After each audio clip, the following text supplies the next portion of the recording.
So let's start. Straight line से शुरू करते हैं. तो सबसे पहले एक स्ट्रेट लाइन होती क्या है. देखो स्ट्रेट लाइन एक ऐसा लोकस है, ठीक है ना, जिसके ऊपर अगर आपने दो पॉइंट लिया और एक लाइन सेगमेंट बना लिया तो जो तीसरा पॉइंट होगा वो उसी लाइन सेगमेंट के ऊपर लाई करेगा. ठीक है.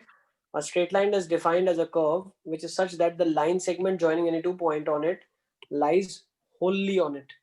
मतलब कोई भी दो पॉइंट आपने ले लिए, ठीक है ना, दो पॉइंट ले लिए, उनको infinitely left side right side आपने एक्सटेंड कर दिया, ठीक है ना, तो वो सारे पॉइंट्स का कलेक्शन जो उसके ऊपर लाई कर रहे हैं वो एक स्ट्रेट लाइन है. Okay. Next, general equation of first degree that is nothing but ax plus by plus c equal to 0 represents straight line. ठीक है. ax plus by plus c equal to 0 एक जनरल इक्वेशन है straight line का. ठीक है. अच्छा, अब इसके अंदर कितने आर्बिट्ररी कांस्टेंट है, तो इसके अंदर दो आर्बिट्ररी कांस्टेंट है. कैसे? c से हम डिवाइड अगर करते हैं तो a by c into x plus b by c into y plus 1, तो ये बन जाएगा capital ax plus capital by plus 1 equal to 0. तो सर ये हमें जान के क्या मिलेगा भाई, दो आर्बिट्ररी कांस्टेंट है तो इससे क्या हो गया. ठीक है, ये दो आर्बिट्ररी कांस्टेंट हो गया तो क्या हो गया. तो इसका यूजेज क्या है, जितने आर्बिट्ररी कांस्टेंट आपके पास होते हैं उतने पैरामीटर्स चाहिए उस इक्वेशन को डिफाइन करने के लिए. Is it clear? जितने आर्बिट्ररी कांस्टेंट होते हैं उतने पैरामीटर आपको चाहिए इक्वेशन को डिफाइन करने के लिए. तो इसके अंदर कितने आर्बिट्ररी कांस्टेंट है, दो. तो एक लाइन को डिफाइन करने के लिए हमेशा हमें दो पैरामीटर्स की जरूरत पड़ने वाली है. Is it clear? तो वो सी होगा वो. नहीं, बस ये खत्म हो गया ना. इसमें सी कहाँ पे है, उसको भी नहीं बचा. ए बाई सी को एक वेरिएबल कांस्टेंट ले लिया, बी बाई सी को भी कांस्टेंट ले लिया, तो दो ही कांस्टेंट्स ऐसे हैं जो कि आर्बिट्ररी है. देखो दो टाइप के कांस्टेंट होते हैं मैथमेटिक्स में, एक होता है आर्बिट्ररी कांस्टेंट और एक अपना नॉर्मल कांस्टेंट 1 2 3 4 वाला.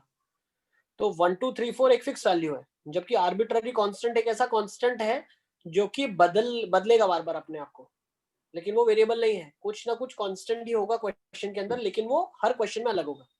जैसे बहुत ही सिंपल सा एग्जांपल है, जैसे आपकी मैं ऐसा बोल सकता हूँ ये लाइन है, ठीक है ना. सर इसमें ऐसा सोच सकते हैं कि मतलब ये दो वेरिएबल है, मतलब एक्स और वाई, के लिए उसको क्या बोलते हैं, वो करने के लिए दो इक्वेशन चाहिए, इसीलिए आपने दो कंडीशन बोला इधर. दो कांस्टेंट्स, दो आर्बिट्ररी कांस्टेंट है, इसीलिए उन दोनों को डिफाइन करने के लिए मुझे दो इक्वेशन, दो रिलेशन चाहिए. ये दो की वैल्यू मालूम होगी ना आपको तो आपकी लाइन फिक्स हो जाएगी. हाँ. अच्छा. ए बी मालूम होगा तो लाइन फिक्स हो जाएगी. मान लो आपने ए को 4 ले लिया और बी को 5 ले लिया, तो आपको एक लाइन मिल जाएगी 4x plus 5y plus 1 equal to 0. ये मोस्ट इंपॉर्टेंट चैप्टर है मैथमेटिक्स का, आपका कोनिक सेक्शन का. ध्यान से समझना, इसके ऊपर ही सारे चैप्टर डिपेंड करते हैं. ठीक है, इसको बिल्कुल ध्यान से समझना है आपको बहुत अच्छे से. ax plus b y plus 1 equal to 0, ये हमें ये बताता है कि दो आर्बिट्ररी कांस्टेंट है, उन दोनों की आपने जैसे वैल्यूज बदली आपको अलग अलग लाइनें मिलेंगी. ठीक है.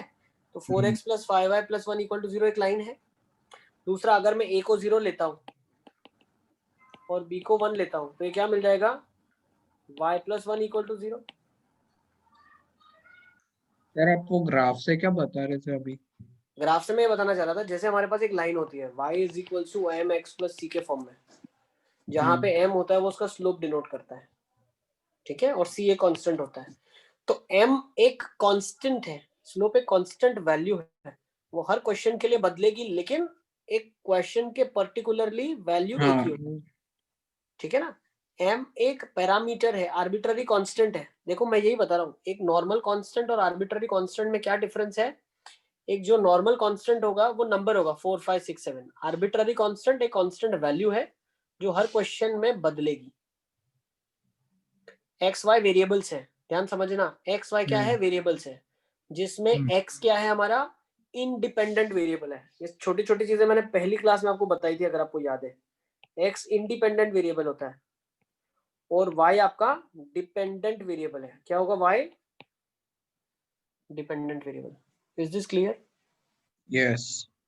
चलो अब शुरू करते हैं. अभी ये तो बेसिक जानकारी है, ठीक है ना. This is introduction to the chapter. Let's further move on. Next terminology को इंट्रोड्यूस करते हैं, दैट इज स्लोप और ग्रेडियंट ऑफ अ लाइन. ठीक है, स्लोप और ग्रेडियंट ऑफ अ लाइन. तो स्लोप और ग्रेडियंट का मतलब ये होता है एंगल ऑफ इंक्लिनेशन, पहले सबसे पहले एक वर्ड हम इंट्रोड्यूस करते हैं, एंगल ऑफ इंक्लिनेशन। ये क्या होता है? It is the angle that line makes with positive direction of x axis measured in the anti clockwise direction. ठीक है, अगर मैं बोलता हूँ एंगल ऑफ इंक्लिनेशन इज 45, मतलब लाइन 45 डिग्री बना रही है positive direction of x axis के साथ। अगर मैं बोलता हूँ एंगल ऑफ इंक्लिनेशन इज 60, इसका मतलब लाइन 60 बना रही है। अगर मैं बोलता हूँ एंगल ऑफ इंक्लिनेशन 120 है, मतलब लाइन 120 डिग्री बना सकती है। अब एंगल ऑफ इंक्लिनेशन कितना हो सकता है? 0 से लेके 180 डिग्री तक आपका एंगल ऑफ इंक्लिनेशन हो सकता है। ऐसा हमने क्यों बोला? क्योंकि बेटा अगर इसने ऐसा कुछ बना लिया, मान लो ये आप बोल रहे हो कि यहाँ से मेजर कर रहे हैं तो 210 हो रहा है, लेकिन वो यहाँ से मेजर हो जाएगा ना 30 डिग्री, सही है ना? तो आपकी लाइन मैक्सिमम 0 से 180 तक एंगल बना सकती है। नेक्स्ट, स्लोप ऑफ लाइन क्या होता है? Slope of line is the tangent of the angle of inclination. जो आपका एंगल बना रहा है उसका tan थीटा ले लो, तो वो tan थीटा आपको क्या दे देगा? स्लोप दे देगा लाइन का। ठीक है, ये वर्ड हमने इंट्रोड्यूस किया स्लोप। ठीक है, that is nothing but tangent of the angle that the line makes with positive direction of x axis. Okay, अच्छा तो मान लो ये एंगल थीटा है, ठीक है, तो टेंजेंट थीटा क्या हो जाएगा? स्लोप के बराबर होगा। ओके, अब इसको हम फाइंड आउट कैसे कर सकते हैं? लाइन के ऊपर आप कोई भी 2 पॉइंट ले लो, ठीक है, 2 पॉइंट मैंने ले लिए, तो अगर मैं यहाँ से परपेंडिकुलर ड्रॉप करूँ ऐसे कुछ, तो ये हाइट कितनी हो जाएगी? y2 माइनस y1, और बेस हो जाएगा x2 माइनस x1। तो tan थीटा क्या हो जाएगा? y बाय x, मतलब change in y upon change in x। इसीलिए हम क्या बोलते हैं? टेंजेंट थीटा आपका बोल देंगे y2 minus y1 upon x2 minus x1, that is delta y by delta x, that is n। अब आपने डिफरेंशिएशन पढ़ लिया, तो ये dy बाय dx होता है जब बहुत छोटा हो चेंज कर्व के ऊपर। ये कर्व के लिए dy बाय dx होता है ना? यस ओके, चल सकते हैं आगे? सर एक सर 2 अरे मिनट 1 मिनट, सर, एक बार जो आपने लिखा था एक बार वापस से ला दो ना। कौन सा वाला वापस? अभी क्या लाऊं वापस? सर रहना दो, वो नहीं आएगा लगता। वो वापस नहीं आएगा। यस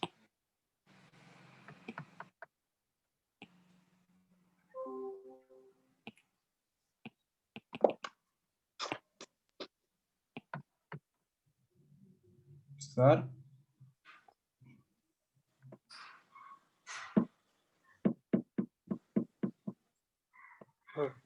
सर एक बार वो स्लोप वाला वापस एक बार समझा दो ना।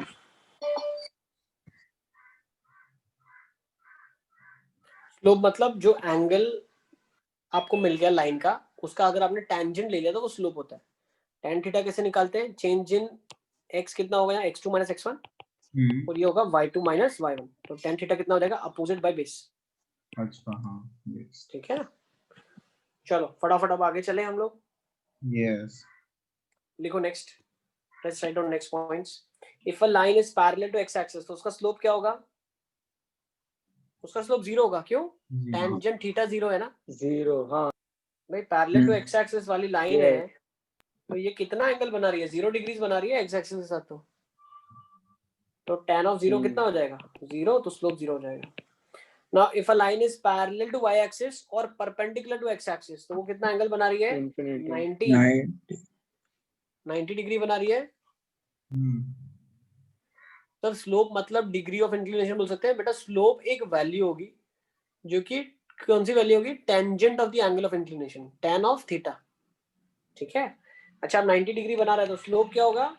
tan 90, जो कि नॉट डिफाइंड है। नॉट डिफाइंड क्या है? Not defined. Infinity next, now if a line is equally inclined to axis, ठीक है ना, यहाँ पे होना चाहिए। now if a line is equally inclined to axis, then it will make an angle of 45 degrees और 135 degrees। अब अगर किसी ने बोल दिया कि आपकी जो लाइन है वो एक्सिस के साथ इक्वली इंक्लाइंड है, मतलब एक्स एक्सिस और वाई एक्सिस के साथ इक्वल एंगल बना रही है, तो हम क्या बोल सकते हैं? 2 तरीके से लाइन हो सकती है। एक तो ऐसी लाइन हो जाए 45 बना लेगी, दूसरी एक ऐसी लाइन हो जाए 45 डिग्री बना लेगी। ठीक है, तो इस केसेस में क्या हो जाएगा? स्लोप आपका +1 या -1 होगा डिपेंडिंग अपॉन द लाइन। क्यों? यहाँ पे अगर देखे तो 45 डिग्रीज है, लेकिन यहाँ पे x के साथ तो एंगल 135 है ना, तो tan 135 कितना होगा? -1, और tan 45 कितना होगा? +1। Is it clear? Yes next, अगर दो लाइन पैरेलल है, if two lines are parallel, तो हम ऐसा बोल सकते हैं उनकी स्लोप्स क्या होंगी? इक्वल होंगी। उनकी स्लोप्स क्या होंगी? इक्वल होगी। भाई दोनों 45 बना रही है, तो tan 45 तो 1 हो गया, तो दोनों की स्लोप 1 हो गई। ठीक है, ये भी लिख लो। तो दोनों की स्लोप 1 कैसे हुई? अगर दोनों एक 45 बना रही है, दूसरा भी 45 बना रही है, तो दोनों की स्लोप 1 हो गई ना। हाँ हाँ हाँ। एग्जाम्पल दिया मैंने, आप कोई भी एंगल सोच लो, अगर दो लाइन पैरेलल है तो दोनों सेम ही एंगल बनाएगी ना एक्स एक्सिस के साथ। सर सर ये सेकंड origin लास्ट shift वाला करे पॉइंट तो एक बार भी- बताओ फिर से, ये +-1 वाला। बेटा अगर लाइन इक्वली इंक्लाइंड एक्स और वाई के साथ है, तो दो केसेस हमने बनाए, देखो 45 और एक जगह पे नीचे 45, तो यहाँ पे अगर हम ज्योमेट्री से निकालेंगे तो ये एंगल कितना आ रहा है? 135 आ रहा है, तो टेंजेंट ऑफ 135 कितना होगा? -1, तो स्लोप -1 है लाइन का। -1। इस एग्जाम्पल में अगर देखें तो एंटी क्लॉकवाइज में 45 है, तो tan 45 कितना होगा? अच्छा, पॉजिटिव है। Is it clear? Yes, चलो sir. क्वेश्चन लिख लो, फटाफट आ जाओ मेरे साथ। Yes. Find the slope of line.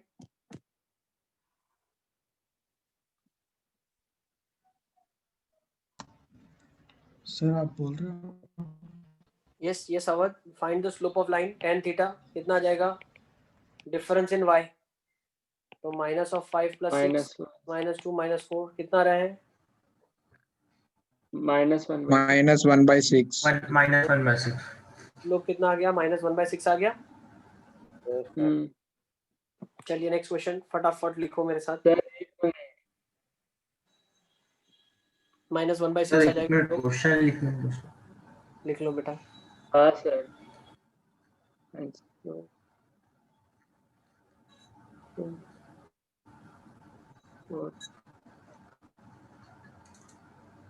Yes. Next, show that the line joining the points 2, -3 and -5, 1 is parallel to line joining this and this.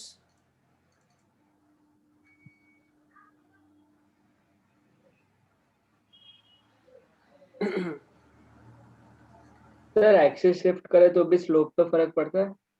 बिल्कुल फर्क पड़ेगा ना, एक्सिस आपने शिफ्ट करी के रोटेट?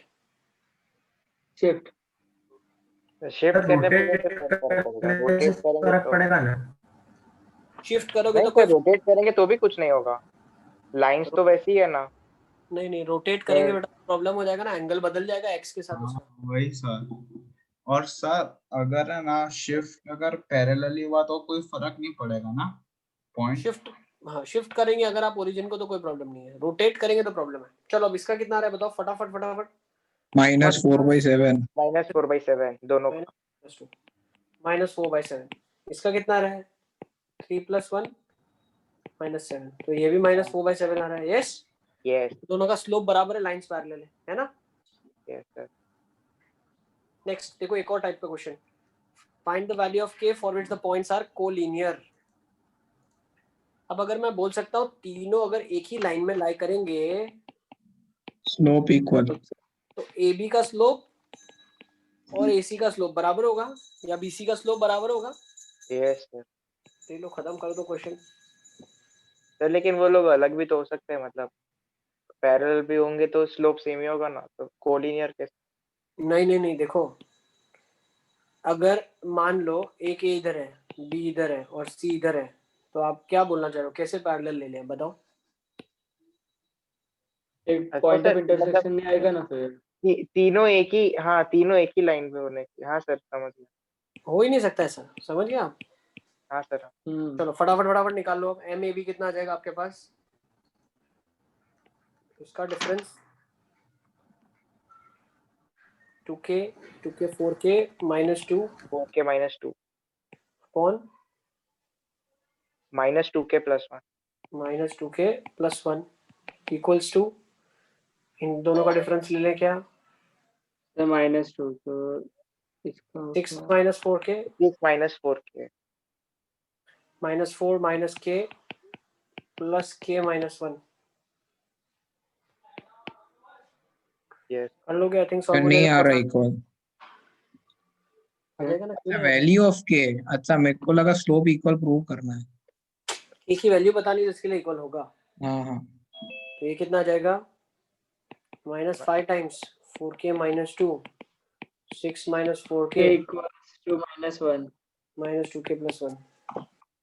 कितना आ रहा है k का वैल्यू? -1. करेक्ट है।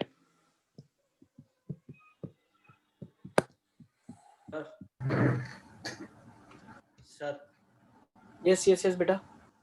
सर सेकंड क्वेश्चन के बाद क्या करो है? क्वेश्चन हमने ये क्वेश्चन लिया है, आप k की वैल्यूज बताइए जिसके लिए पॉइंट्स कोलिनियर होंगे। तो कोलिनियरिटी का मतलब ये हम बोल सकते हैं इंटरप्रिटेशन से कि ए बी सी कोलिनियर तब होंगे जब ए बी का स्लोप बी सी के स्लोप के बराबर हो जाए यस या ए सी के बराबर हो जाए, कोई भी दो ले लें आप। Yes sir. चलो नेक्स्ट ले के लेते की हैं, तो वैसे 2 वैल्यू आएगी ना। निकालो ना, पता चल जाए क्या आ रहा है। स्लोप और -2 आया मोहम्मद, वो भी तो हो ही सकता है, मतलब k मतलब की 2 क्या क्या वैल्यू वैल्यू? आएगी तो। एक ही वैल्यू आई। सर ये क्वाड्रेटिक नहीं बनेगी वो, सर लेफ्ट साइड को सिंपलीफाई कर दो, डायरेक्ट -2 बन जाएगा वो। अच्छा देखिए हाँ। सिंपलीफाई कर ले, पता चल जाएगा ना। सर ठीक है, -2 कहाँ बन रहा है? अच्छा 4k इसको -2 अपॉन 2k -1 और एक माइनस बार।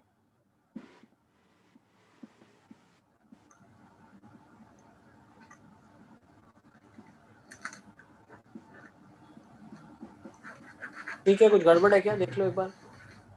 नहीं सर कोई गड़बड़ नहीं, अरे नहीं -2 मैंने स्लोप है गड़बड़ की उसका। सर, मेरी कोई गलती। और खत्म क्वेश्चन। ओके चलिए लेट्स फर्दर मूव ऑन।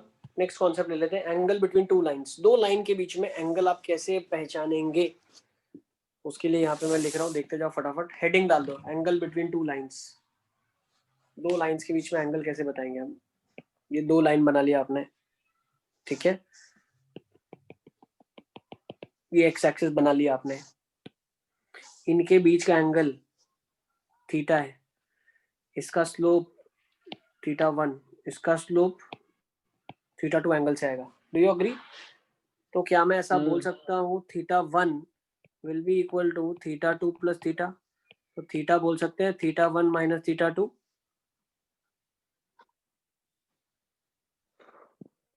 हाँ भाई तो कैसे एक्सटीरियर आया एंगल, θ1? अच्छा exterior exterior angle. Exterior angle angle sum of opposite two interior angles, yes or no?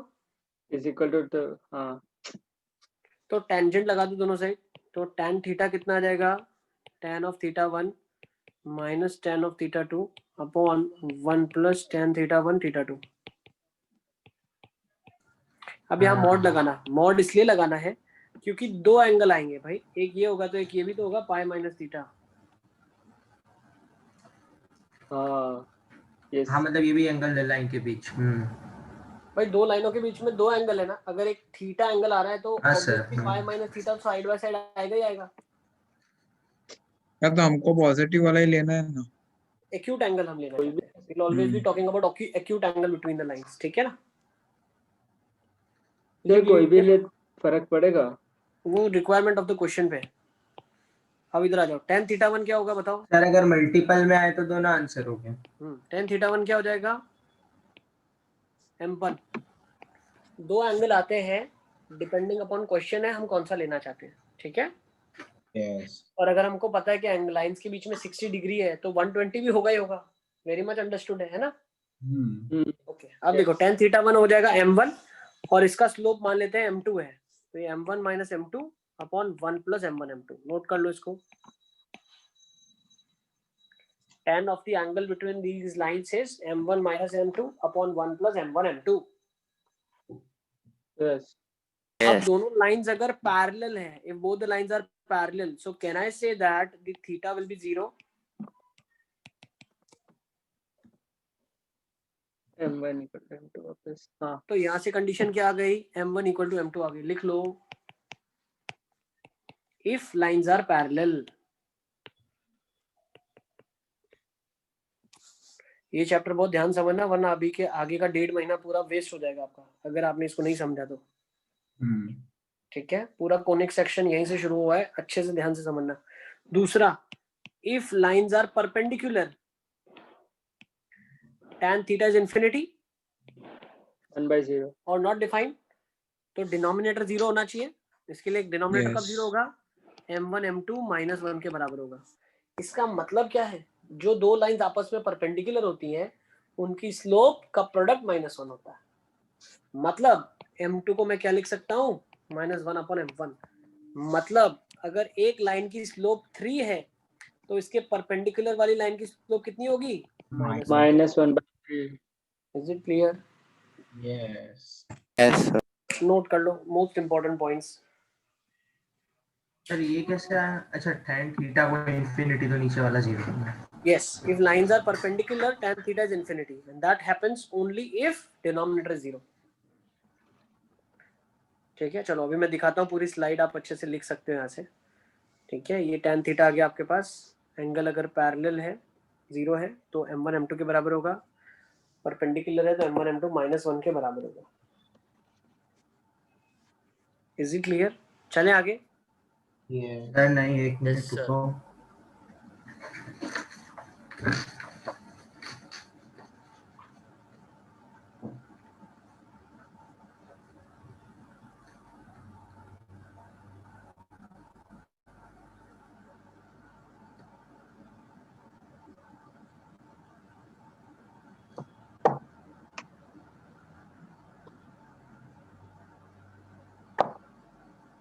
Sir ये m1 m2 वो दोनों लाइन के स्लोप है। हाँ, दो लाइन है जिनकी स्लोप्स है। इसकी स्लोप आप मान लो m1 है, उसकी स्लोप m2 है। Yes sir. सर अच्छा हाँ ठीक है। हाँ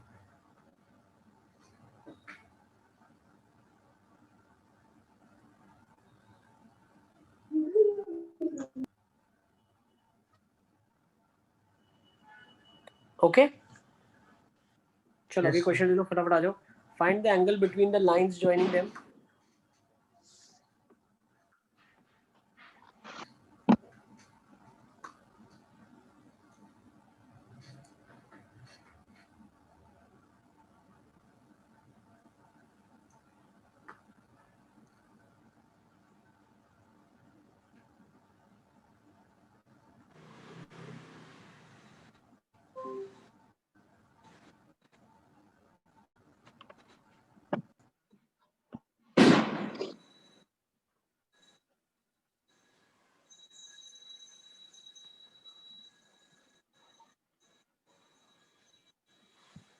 ओके, देखो इसके बीच में स्लोप क्या है इसका?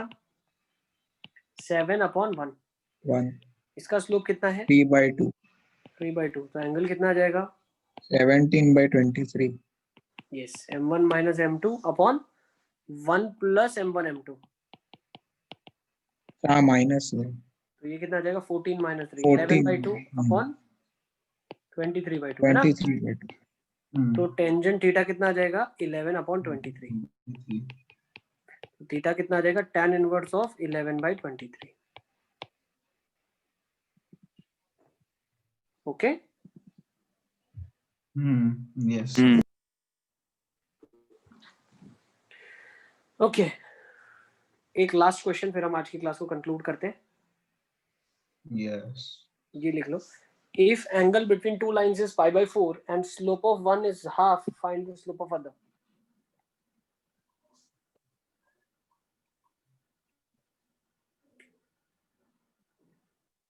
तो यहाँ पे मॉड लगता है तो उसको +-1 लिखना होगा. हाँ, प्लस माइनस करके खोलेंगे।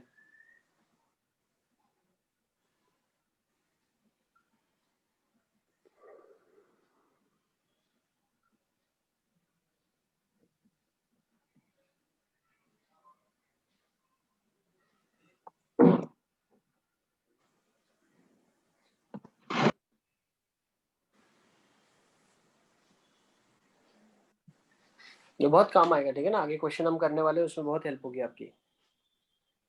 So if the angle between the lines is π/4 and slope of one of them is half, so find the slope of another line.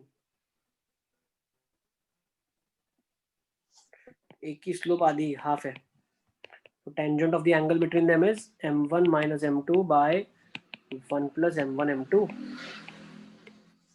Tangent theta है तो खुलेगा तो क्या खुलेगा, प्लस माइनस 1 खुलेगा, और ये क्या खुलेगा, half minus m2 upon 1 plus 1/2 m2। ठीक है ना, मॉड हटा दो, अब आप -2 मॉड हटा दो, -2 नहीं, एक बार देखो क्या रहा है, प्लस माइनस m2/2 प्लस 1। तो अगर एक बार प्लस Sir, लेते हैं तो 3 कितना रहा, 1/3 3 और 1 और माइनस -1/3, 1 और -1/3। 3 और माइनस -1/3 और 3 आना चाहिए, देखो ठीक है ना, और ये आ जाएगा half minus m2 perpendicular lines है। Minus m2/2। अरे परपेंडिकुलर लाइंस आपस में है, इसके साथ इंक्लाइन तो 45 पे है, हाँ m2/2 अच्छा, हाँ इसीलिए -1, ठीक है ना। अब देखो, और वो बहुत ही ऑब्वियस सी बात है, मैं बताता हूँ क्यों, देखो ध्यान से समझना, ये हाफ इधर चला जाएगा तो ये कितना हो जाएगा, -3m/m2/2 is equal to half m2 आ जाएगा -1/3। सिमिलरली यहाँ से कितना आ जाएगा, 3/2 इज m2/2, m2/2 तो m2 3 आ जाएगा। अब एक की स्लोप 3 आएगी, एक की -1/3 आएगी, दो ऐसी लाइंस आएंगी जो इसके साथ हाफ वाली स्लोप के साथ परपेंडिकुलर होंगी। ये बहुत ही ट्रिवियल चीज है, ऐसा बहुत ही लॉजिकल है। क्यों भाई, मान लो लाइन है, इसके साथ 45 डिग्री इंक्लाइंड है, इसके साथ ये 45 इंक्लाइंड है, तो इनके बीच में एंगल तो 90 हो गया ना यार। हाँ। Very much logical, yes yes. समझ गए आप। भाई एक 45 बना रही है, दूसरी भी 45 बना रही है, तो इनके आपस में तो 90 बन जाएगा ना, ठीक है ना। तो बस आज की क्लास को यहीं पे कंक्लूड करते हैं। Thank you for being there, further we will be taking it on next time, ठीक है। सेम अवोज कलर છે बाय सर। बाय बेटा, टेक केयर। बाय। सर।